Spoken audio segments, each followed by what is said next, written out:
Hello, YouTubers. Joe Kersey here on Thursday, June 23rd, 2016 at 12:45 in the afternoon. Now, some days just aren't complete without a little absurdity involving the Internal Revenue Service. Because I have a pension / profit sharing plan,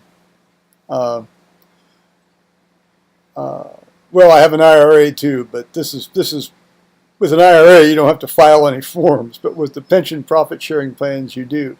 And the form that you file is called Form 5500EZ. It actually is somewhat easy.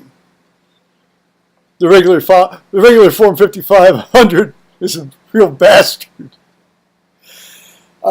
And that's called Annual Return of One Participant Retirement Plan. Well, that's me.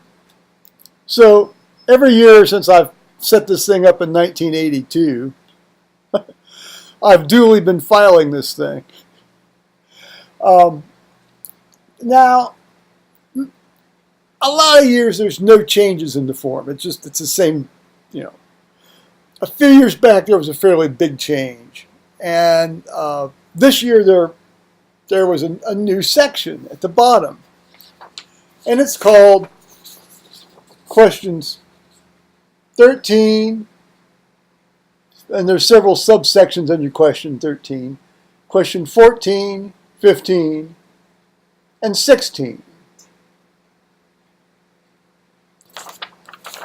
Now, this is classic government. Question 13A. Has the plan been timely amended for all required tax law changes? Parenthesis. Skip this question.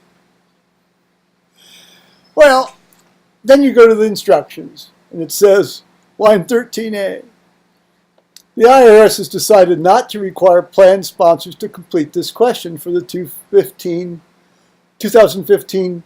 plan year, and plan sponsors should skip this question when completing the form. Question 13B.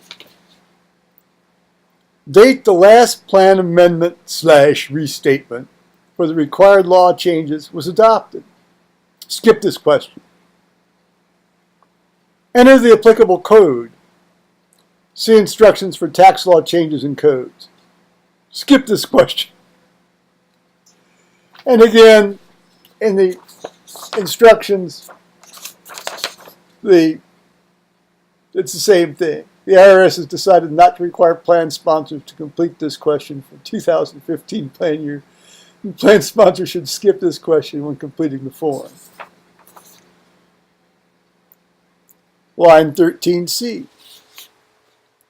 If the employer is an adopter of a pre-approved master and prototype or volume submitter plan that is subject to a favorable IRS opinion or advisory letter, enter the date of that favorable letter and the letter's serial number.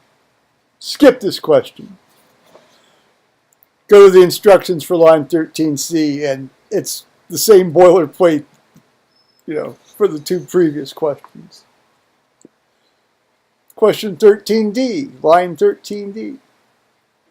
If the plan is an individually designed plan and received a favorable determination letter from the IRS, enter the date of the plan's last favorable determination letter. Skip this question.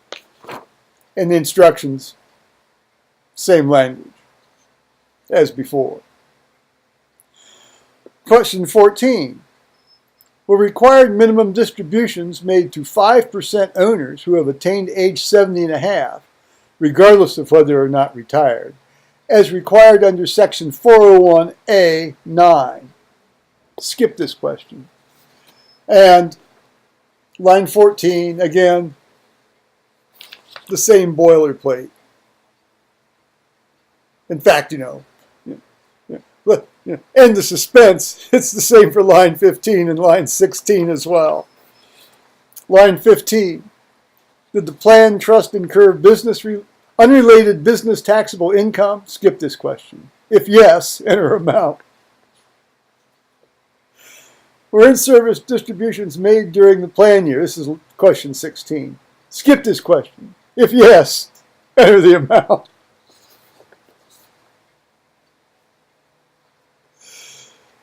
You've got to love that. You just got to love that kind of stuff, don't you?